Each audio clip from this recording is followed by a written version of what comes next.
What's happening, everybody? It's your man Dame D NYDC. You know what time it is. It's Tuesday night. Two mics up. We back live with another incredible episode. And tonight's conversation is going to be all about accountability.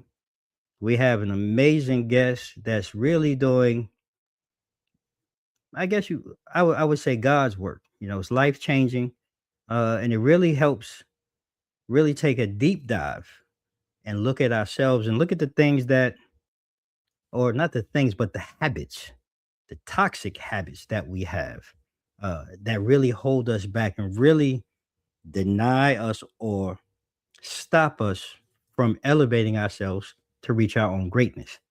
But before I get into tonight's conversation, I see some of you joining us. Welcome. Get comfortable. Let us know where you're joining us from in the chat. I thank you for being here.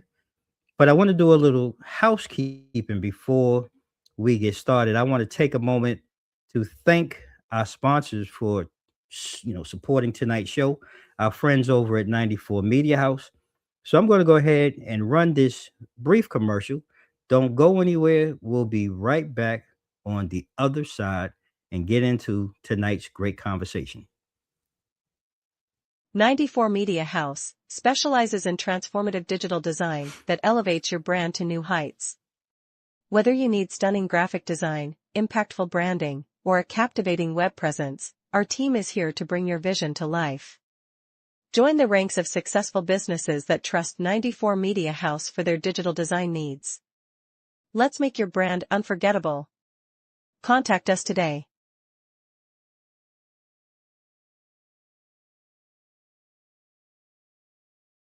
Right, thank you, 94 Media House, for being our sponsor and being supportive of the show. So as I was saying, and again, I see more of you coming in. Come on in, let us know where you're coming from or where you're watching us tonight in the chat. I want to just really step back and let's get real tonight, with our guest, Lance, Coach Waterman, about accountability, habits, and what it truly takes to stop making excuses and start winning.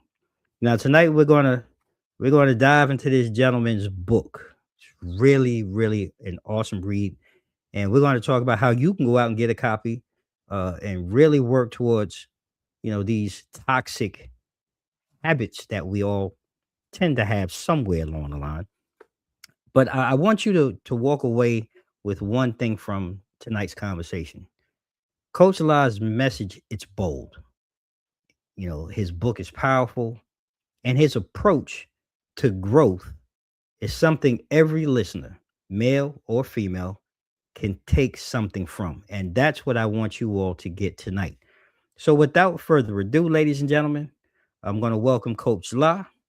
And Coach La, let's get into it tonight, man. I'm excited, brother, for having you here. Thank you so much. How are you doing this evening, brother? I'm doing super fantastic as we had discussed earlier, and I just wanted to the L and A is my initials. Yes, it's sir. Coach L.A. is Lance Allen, but nobody calls me Lance Allen, so they just call me Coach L.A. I adopted that name from way back, so I'm doing great, man. I'm glad to be on this platform, man. I mean, it was like I think I waited 2 years to get on this platform.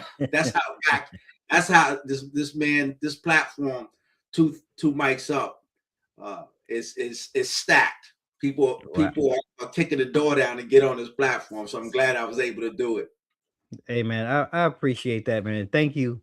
And Lori, good evening, sis. Thank you for joining us. I appreciate you also taking time to sit in and tune in with us this evening. My brother Clifton Durham, one of my co-hosts, bro. I appreciate you, man.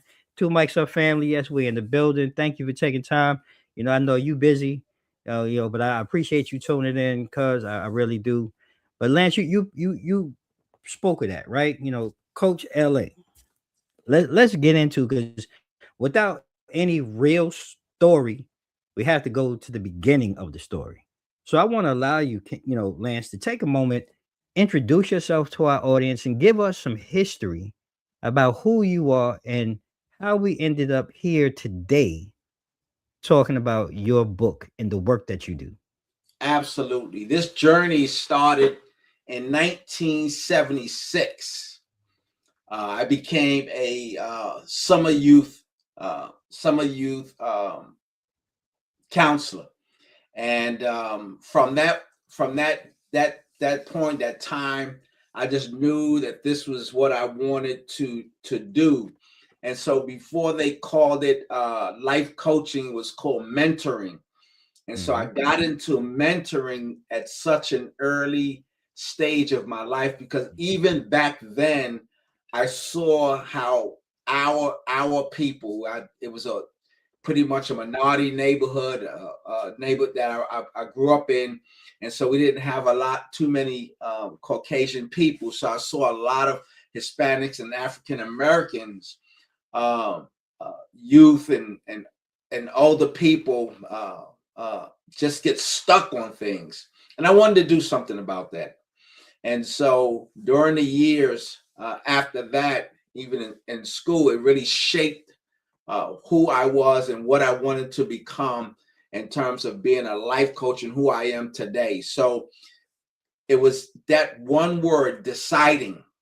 If if Mm, if we had to look back, people were not people were not deciding on what they wanted. They allowed society to decide for them, and they mm, allowed people and their circumstances to decide what they were going to become and who were they be going to become and how successful that they wanted to become.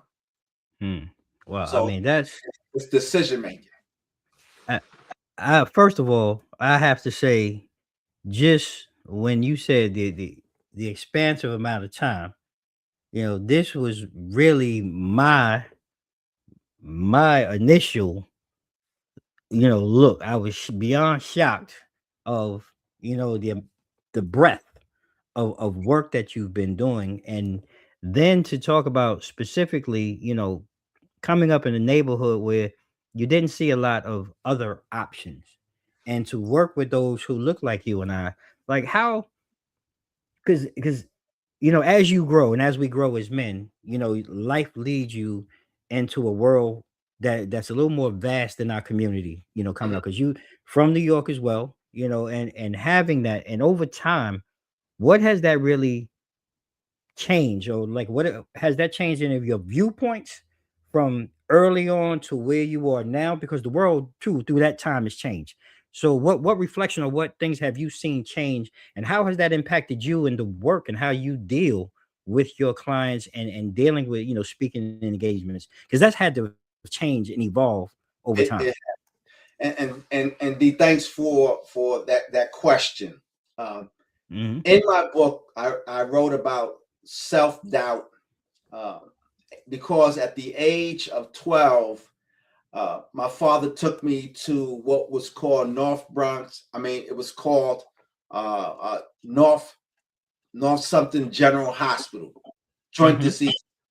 And the doctor said to my father, your son's uh, uh, bones are not developing properly, Mm, and because of that, uh, he should avoid any contact sports, anything mm, that had to do with sports, because he would run the risk of breaking something and so on and so forth. So that self doubt, that stigma, and going into that hospital. This was a white it was a white doctor, and at 12, growing up in a totally black neighborhood, that kind of added a stigma that it kind of shook me up because that self-doubt crept in and it stayed with me. Yeah. Because when somebody tells you that, you tend to believe them. I was 12 years old. Right. But my mother said something funny. She said, boy, she said, if you don't get out of this house and go play with your brothers and go play with your friends, I'm going to go upside your head. So I had that in my mind, and I had what the doctor said, and so I was still hesitant. Right. So it took me until I got to the 12th grade, where I expanded my horizon in terms of sports, and I got into track and field. Okay. And I was a skinny kid, man. I was a skinny kid. I wore glasses, so they used to call me Bones, cockeyed, cross-eyed. So that stigma followed me for a good long time until I saw guys just as skinny as I was, right, and wearing glasses too, and that helped. Yeah. I kind of grew out of that stigma. So, from 12th grade to, from 12 years old to, I think I was, 16 and 17 when I got on the track and field team, and later graduating, and I think first year college did track and field. But that stigma of self-doubt, if we're not careful, can hinder a person from believing and doing the things that they hope to accomplish, because it did. It did something to me, and I wrote about it. I wrote about it but I don't know if it's chapter 5, but I wrote about it in the book. How that played a very important role in helping to shape who I was and who I became today. Right. And even now, I don't shy away from shorts, but now and then I'm reminded I ain't got no big legs, man. So, so some of that is still there. Some of that is still there. Yeah. And that's true, man. We do carry a lot of childhood angst, if you will, with us in our adult life. But what I do like, when you mention that, reading, through the book, your mantra, make a decision, move now, has clearly, like, just from listening from just that little story to your adulthood, has clearly shaped, your brand and your impact. And I wanna ask, like, how did it evolve from something personal? Because that really sounds like it was something personal, and like what we were just talking about, and into something that you now really teach others, to live by. Because I think that's really incredible, because we need that. So many of us really need that. So, like, how did that evolve? Yeah, sure. So many people have dreams and aspirations and goals. And there's an old saying, I believe I got this from my leadership coach, Dr. Lucille Farrell Scott. And she said, Coach, nothing happens in the universe until a decision is made. I say that again. Nothing happens in the universe until a decision is made. Once you make the decision, then the universe conspires, right, to act on what that decision is. That's why I believe so much in the laws of attraction. A man is as he thinks. That's why I tell people, and I tell my clients, be careful what you say. Be careful with the words that you speak. Yeah. And I wrote that. I also wrote that in my book in terms of the chapters called Negative Self-Talk. So going back to the original question, you have to decide whether you want to be successful or not. You can't let other people decide for you. But until you make that decision, nothing's going to happen. No movement will happen until you Yeah. decide this is what you want. And so I knew back then in 76 that this is what I wanted. Yeah. And I didn't shy away from the mic. I didn't shy away from the stage. I welcome the audience because I have something to say. Listen. So that's where that make a decision and move now. You have to decide. Yeah. I love that because and thank you all for the comments. I want to go back, and she really had a great point. Self-doubt, um, causes anxiety that puts a wall in front of you, which I agree. And to even go further, like what we were talking about, and continues on to say that, you know, childhood, childhood wounds, when identified, can help us see what we want, which is, kind of is in tune with what you're talking about. And when you make that decision, Ann is saying is that's a pivot. Now, uh, I love what you say. Words have energy. Like how have you been able? Because that's really true. And Ann says that. How do you work with your clients? Because I think that mindset is very hard for people really to understand. Because my favorite thing is, I always say, if it's something that you want, you got to put it out into the universe, from your mouth to God's ear, because that thought, that's your purpose. That was given to you. It's how do you go ahead and have the mental mindset to really get behind those words and actually bring those things to action. And Coach LA, like, what do you do? Like, if you have clients where you find sometimes they hit that mental mindset wall, is it a thing where you sit and go back through maybe childhood trauma, or are there techniques or styles that you use with individuals to help them break that? Because it's not easy for many of us to really understand. It is, your thought, what you believe, what you see, you can do, and you're able to do, but it's just you in the way. Like, are there any practices or things that you use with people to help them kind of get over that? Yeah, there's two things that I promote. What is what the problem is? Mm-hmm. You have to name it, Mm-hmm. and what's causing it. Let's get to the root that's causing the issue. Right. And I would say 95% of the people know what the root is. You just have to sit with them and get to the root of the challenge. I don't like to say problem. I like to say the challenge.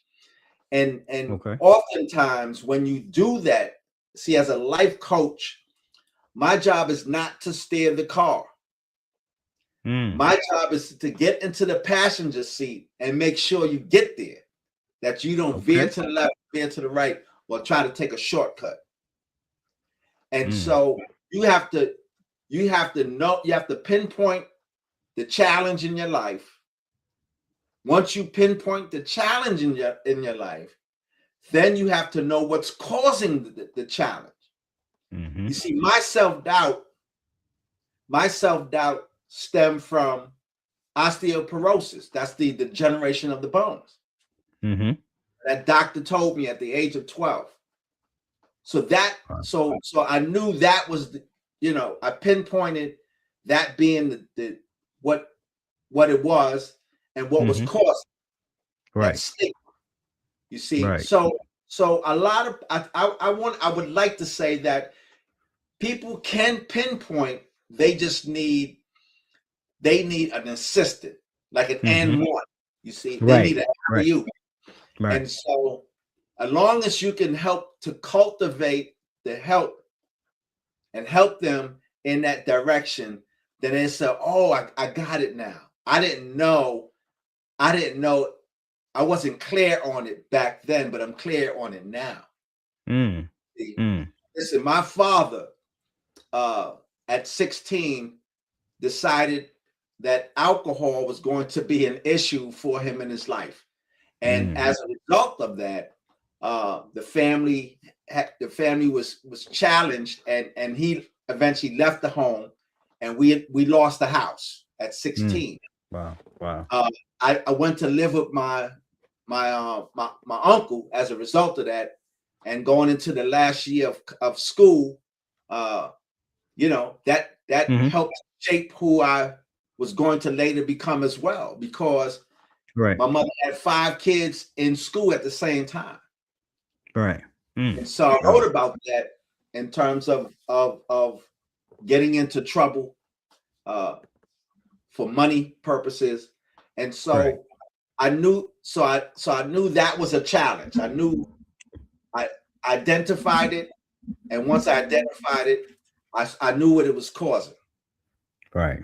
So I had to decide whether I was going to allow it to continue to govern my life, or me take charge over it. All powerful things. These are real life things that so many of us deal with, on an evolving scale sometimes in life and time periods. And I want to kind of transition because, you know, these life altering events sometimes become those bad habits. Is that fair to say? Um, and I want to ask you, these bad habits, sometimes people feel stuck. And as a certified life coach, you know, from your work and your experience, what's the first real step, someone can take to break that toxic cycle without feeling overwhelmed? And I think feeling overwhelmed is the most important part, because it's this natural. Sometimes we get stuck in a rut, and it's just an overwhelming feeling of like, man, how am I going to work through this? And it seems like it's one bad thing after another, and it snowballs. So from your perspective as a life coach in dealing with people, and even really designing this book, because it's in the book, you know like, how do you help them, break that? What are the first real steps that you would say helping someone so they don't feel overwhelmed? Again, let's go back to recognition. Mm. Recognizing what's sabotaging your goal. Why are you allowing it to sabotage your goal? You see, and to get back to these are 7 universal toxic habits that can and have destroyed people everywhere, anytime, at any given place. So this just doesn't happen here in New York. Right. It's everywhere.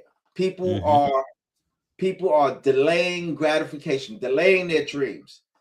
So recognizing, again, why is this thing keep coming up when I want to pursue this? Right. Is it me? Is it because I have a fear of failure? Right. You see, because if you have a fear of failure, then you're not going to step out of that. It's going to sabotage you, and you'll never want to take that plunge. Right. So when I was young and I was growing up, I chased this girl into the swimming pool. I think it was 10 feet. I didn't know how to swim, but I made a decision. I made a decision at a young age that I was going to chase that girl into that pool until I realized I was in the deep end. Wow. And I was able to get out. But I said, man, what are you doing? So once you make a decision and you act on the decision, this is not the cartoons. You can't take it back. You can't rewind. Once the decision is made, the action is there. And so once the action is there, you got to follow through. But sometimes there's a price to pay for that as well. Yeah. Because you might make a wrong decision. Yep. Well, now I made that decision to chase that girl into that pool. It could have been a wrong decision because I could have drowned.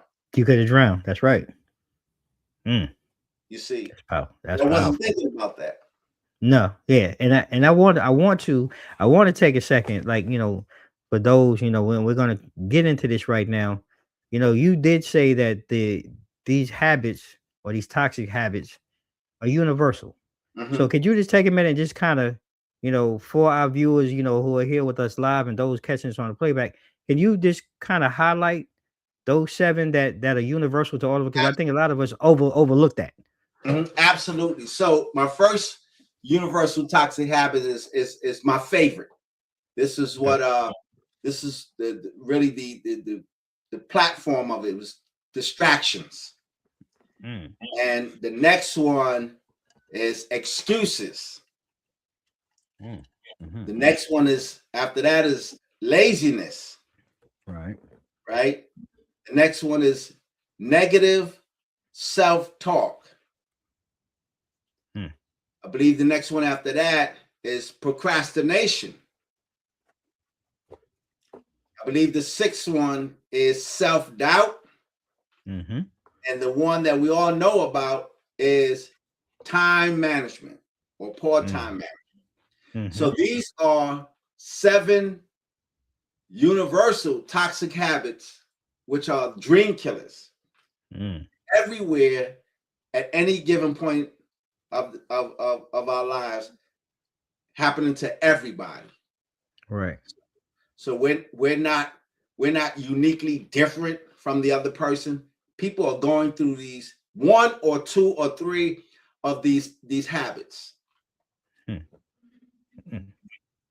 Man, that's incredible, because I'm sitting here, I got a couple of different questions. I want to try to stay on that because, one, I want to get into, let's go this route. Let's, because this is, I think, which of the 7 toxic habits do you see destroying the most potential right now? Especially in today's society with social media being really driving the culture. I would say distractions. You have so many things distracting not only the youth, distracting the young adults, the adults, one being TV, the type of programming on TV. You have social media can be a distraction if you're not utilizing social media for your business. Yeah. Okay, because the average person is devoting, I believe, is 4 to 6 hours to social media a day. Wow, which is crazy. And so distraction is huge. It's huge. I wrote about distractions when I was pursuing my master's. How my wife became a good distraction in that she always wanted to watch a program on TV while I had to do a paper. So I used that distraction for a timeout. So distractions are not always bad. Right. You just have to keep it in a department that's going to benefit you. That's right. So, but I would say distraction is the number one toxic habit that can derail and has derailed a person's ambition to reach their goals, because there's so much in society today that your family can be a distraction. Your husband can be a distraction. Your wife can be a distraction. Your friends can be a distraction. Telephone can be a distraction.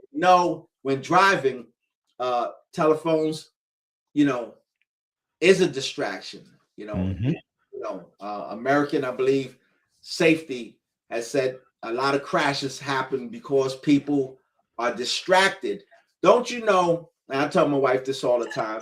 I said, when you get a phone call, your focus is on the call and not necessarily on the road. And you're driving. So you can't give attention to 2 things. Nope. So if you're driving and you're on the phone and something happens, immedately you're at a disadvantage. Yep. Instant disadvantage. So I would say, and through my research, that distraction, because it was my number one. As I had shared, Dave, that 40 and 5 is a number for me, and I'll tell you what it means. Okay. It took me 40 years and 5 colleges later to get my Mm. degree. Wow. I finished my bachelor's and my master's back to back. 40 Mm. years and 5 colleges later, which means that it's never too late. Say it again for the people in the back. It's never Ain't too never late. too late. It's never too late. Now, and I did it for me and not for Mm. more money. Mm. So that leads me. Then I have to ask. Then, and this is, I guess, a two-part question. Like for those watching and listening, and for those who go out and buy the book, it makes me want to ask. Then from that, one, why now? Why now do you think that this is really important for not just one segment of society, but for all people, because this impacts everyone? And two, what do you really want people to take away or learn from this book? Because I think that's also important.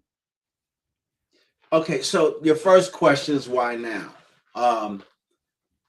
There's never going to be the perfect time to overcome certain things. In other words, took me 40 years and 5 colleges later, and I got out of high school. I graduated out of high school 77. I graduated with the class of 78, and by right I should have graduated from college 4 to 5 years later. That would have put me at 82 or 83. Right. But I didn't, and so Mhm. but I recognize that it was never going. It's there's never going to be the right time. You're never going to have the right set of money to focus and accomplish your goals and your dreams. And so now is the perfect time, man. With everything that's going on in society today, there's no accountability. The Mm. Democrats are blaming the Republicans are blaming the Right. Democrats. Everybody's blaming each other for this upside down economy that we have. The Mm-hmm. teachers are blaming the students, right? The students True. are blaming the teachers. Everybody's blaming somebody. Mm-hmm. Everybody's got their finger pointed at somebody or something.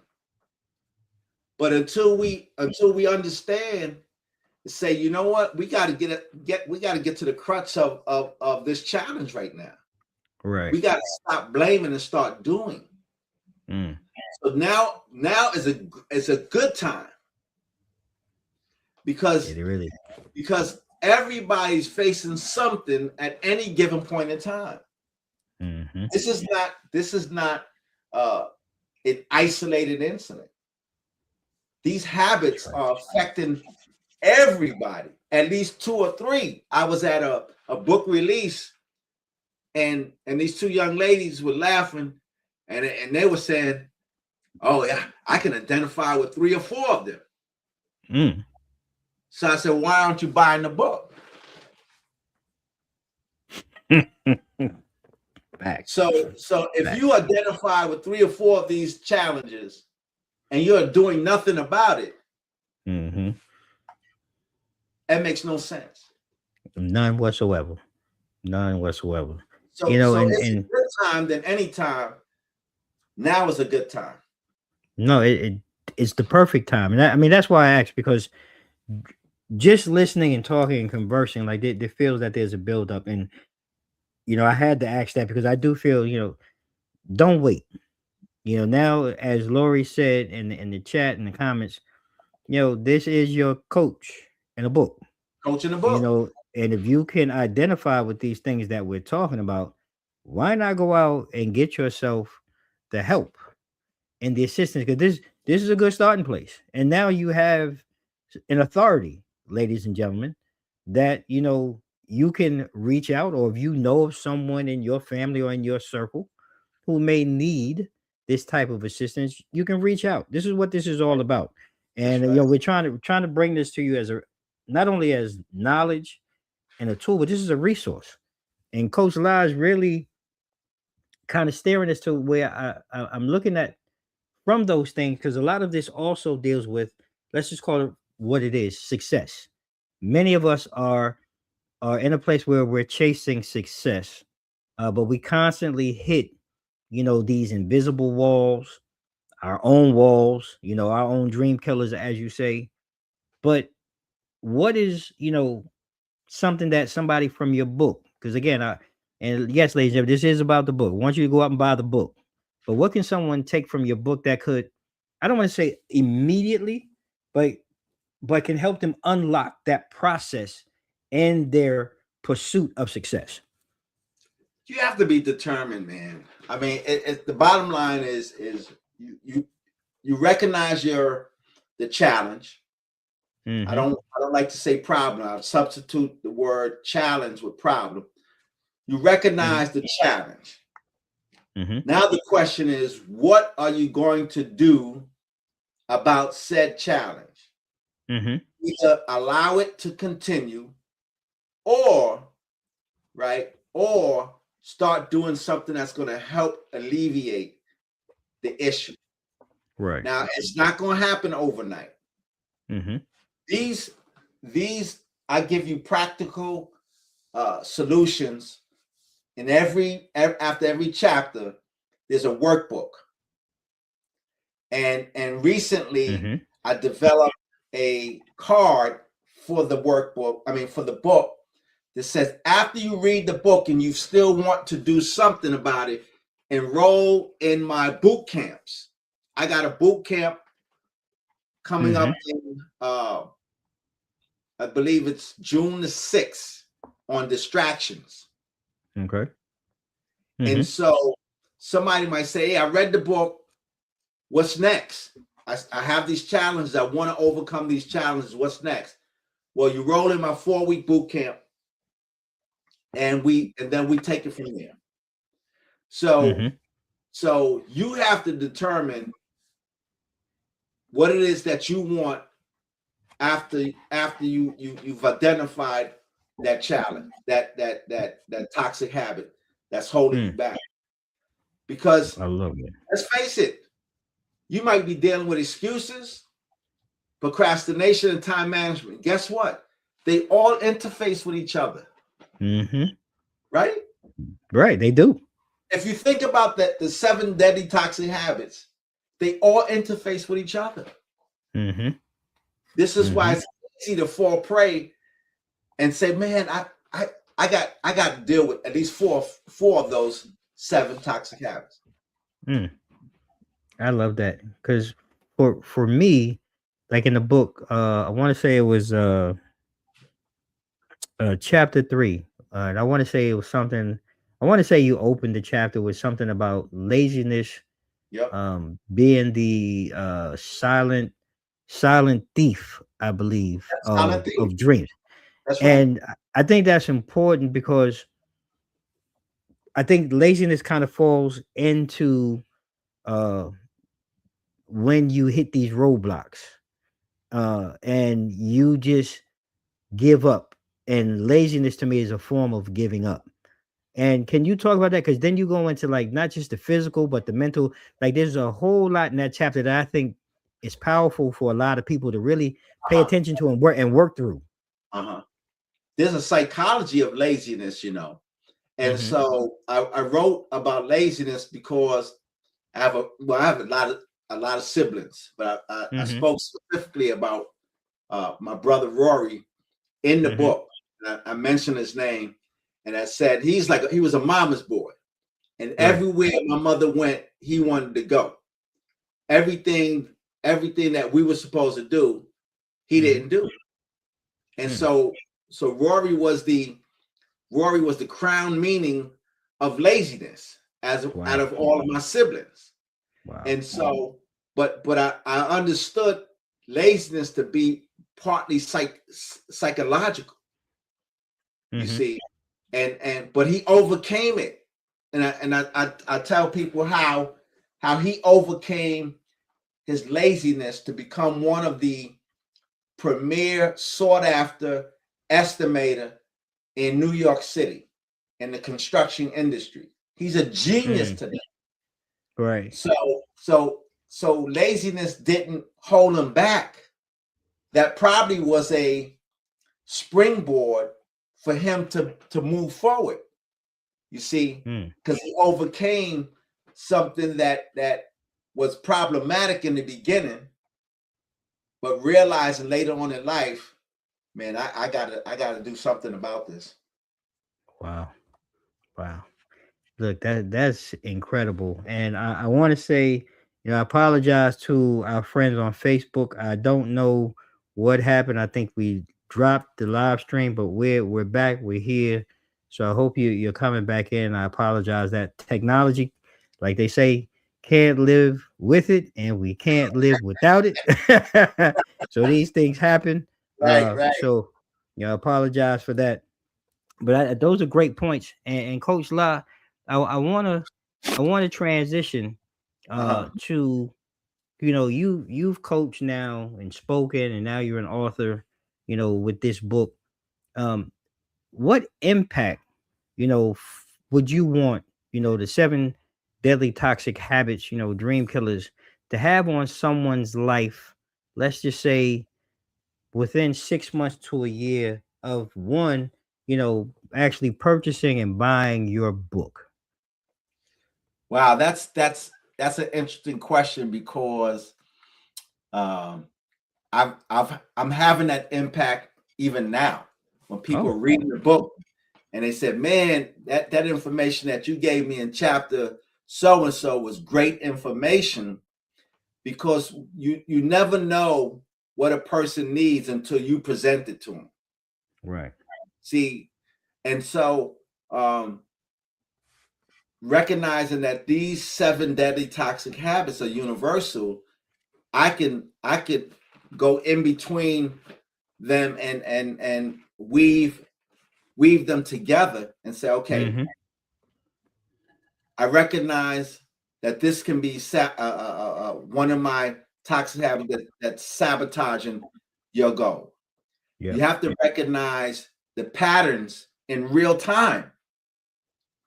You have to recognize what's sabotaging you in real time. Right. It can't be, oh man, I missed it. No, you got it. So what are you going to do now that you have it? Yeah. Are you going to allow it to continue, or are you going to do something about it? Mm. See, laziness, the psychology of laziness, you can overcome laziness. You can Mm-hmm. overcome distractions. Right. You now there are people that are habitual excuse makers, That's for sure. but you can overcome making excuses. That's right. That's At right. some point, you got to say, "Look, I'm derailing my own self because I'm making this excuse." You make Mm-hmm. excuse, it keeps you back from more money, Mm-hmm. missed opportunities, right? Right. Make excuse. People are not are less inclined to believe you. Mm-hmm. You're not credible, Right. not reliable. Right. Miss opportunity in terms of money. Mm.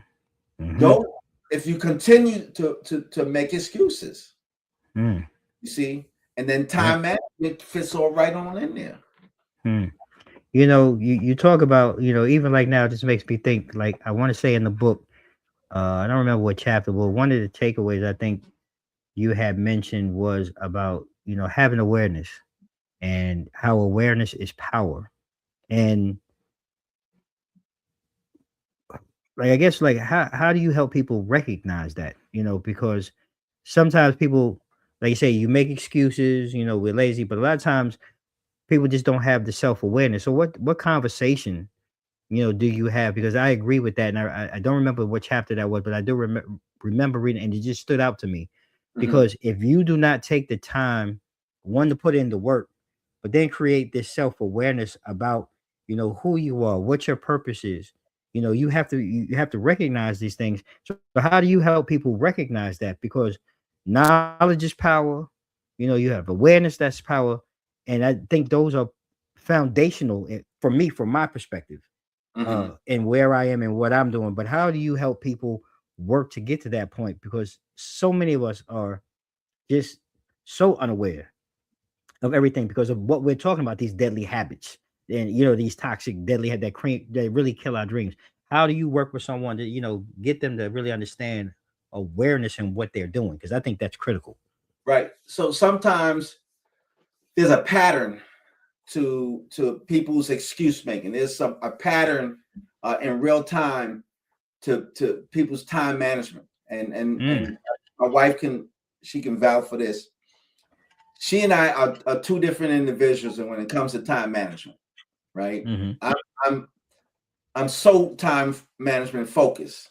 I'm aware that I have to be at a certain place, and so I'm plotting ahead and not allowing certain things to come up to become a hindrance or an obstacle. Yeah. Being aware that, okay, when I have to be somewhere, these things come up, or you allow them to come up, right? And it throws you off. You have to be aware in real time. And if you ask the client, well, what went on when you had to make the decision? What were you thinking? What were you doing? Or I was watching TV. So every time you have to do something, the TV's on. Yeah. Okay. So let's focus on that. You're aware that watching TV is a distraction or can be a distraction for you. Yeah. You know what? Let me do that. So you reel it in, you pinpoint what it might be. Right. You get the person to open up and say, yeah, okay, so let's turn that TV off. Let's try turning the TV off. Right. So he's aware that he's watching TV when he's supposed to be doing this. Yeah. Get done. So, I love that because Lori, like she said, awareness is also freeing, and it truly is. Being aware is so freeing. And I'm listening to this because, like, there's so many, and like you said, all of these things, these habits and these things tie in so much. Because I'm listening, awareness is also, and like what you were just saying, being aware your surroundings and what's going on.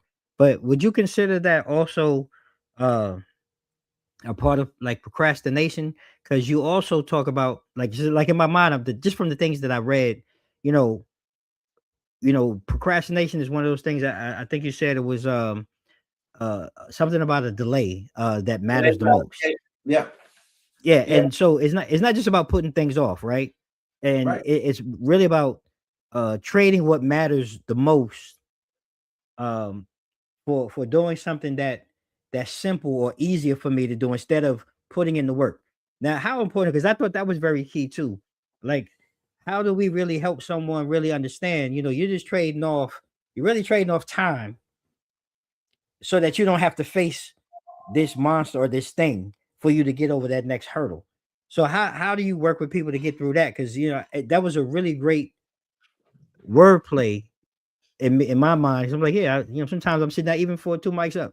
I know I need to get this done, but a lot of times I'll trade off the little tick off things just so I don't because I'm not ready to do that. So how do you help people like really face let's face this monster and stop procrastinating and get over this wall?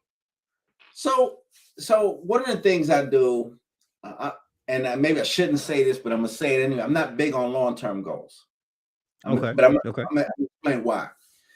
With a long-term goal, if I say I want to focus and do that in a year, my mind can't go a year like that. So I said short-term goals, 30, 60, and 90-day goal plans. Once I have a 30, 60, and 90-day goal plan, it's easy for me to hit a 30-day goal plan and focus on the next 30 and then the next 30. And then once you have those 3 months and you tick them off, then next you got another 30, 60.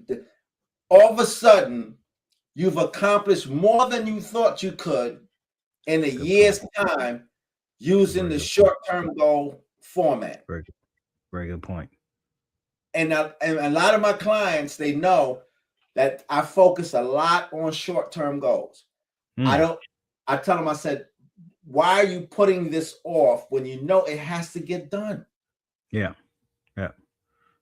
You see, and like I had a 25-page paper to do. Mm-hmm. And I delayed it. And I had to make an excuse. No, I made an excuse. Right? I know I had right. It was 25 pages, man. Yeah. I probably got 12 pages in on the day it had to get done.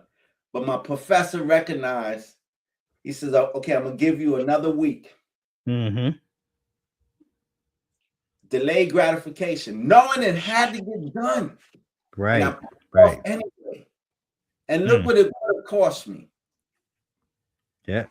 See, More people have stress. to understand, procrastination will cost you more than you want to pay. So knowing that you delayed that gratification because of procrastination, why? It makes no sense. Right. No sense at all. So true.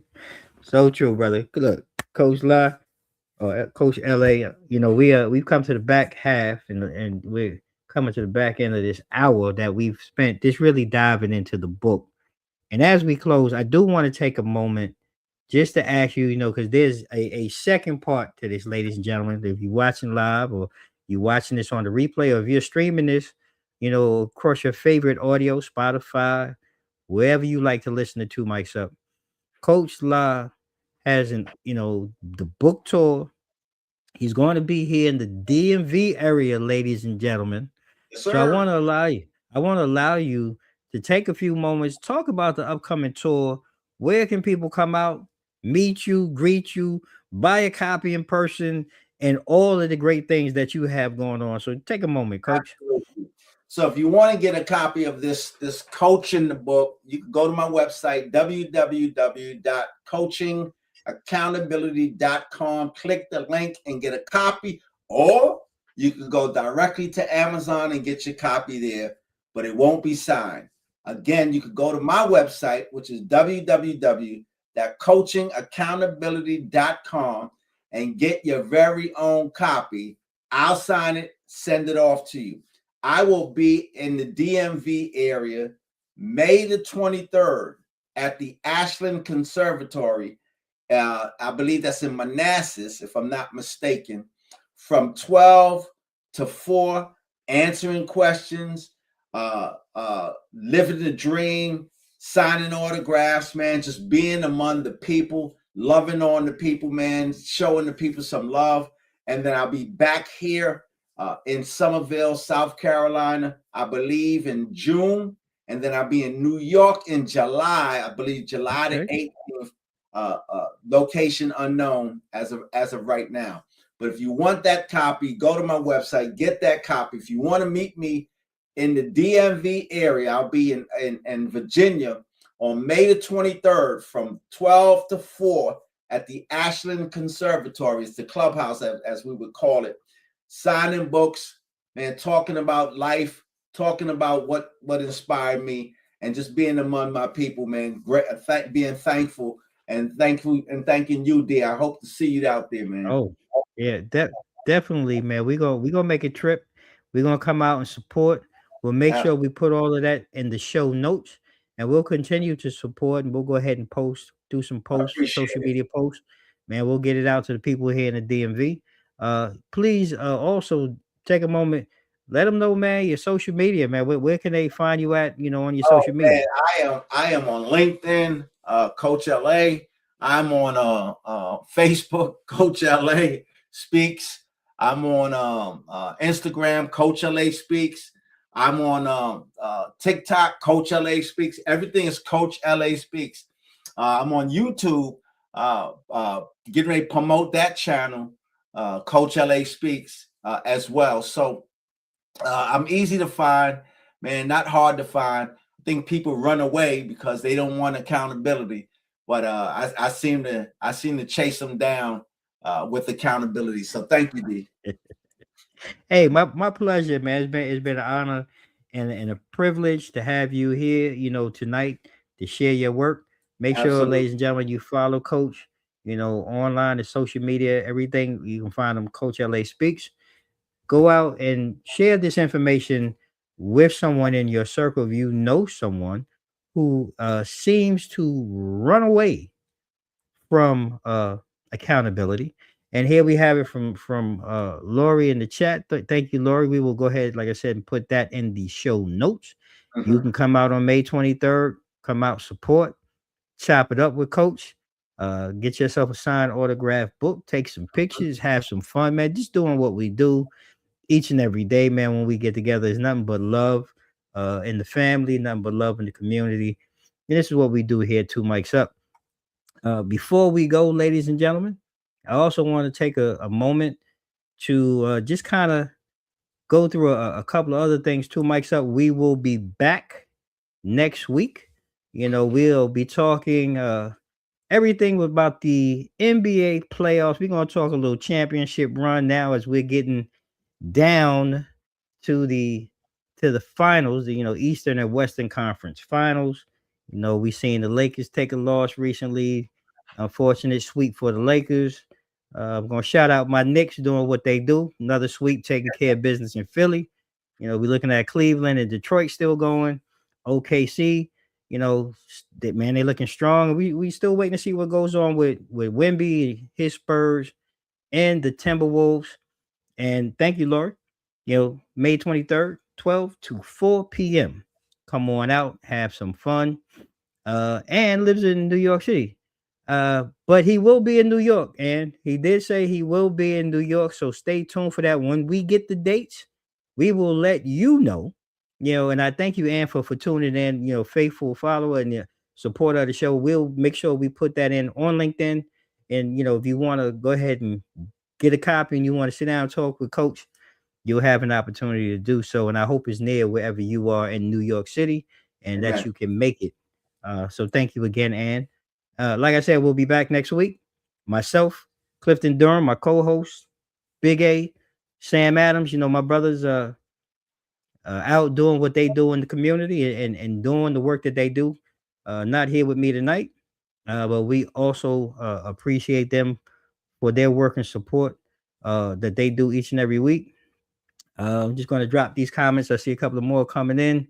Yep, July, and so there you have it. It'll be July, and New York City is happy about the Knicks. That's right. That's what we do. That's what we talking about. That's what we talk about, and we can have a whole show. Come back next week.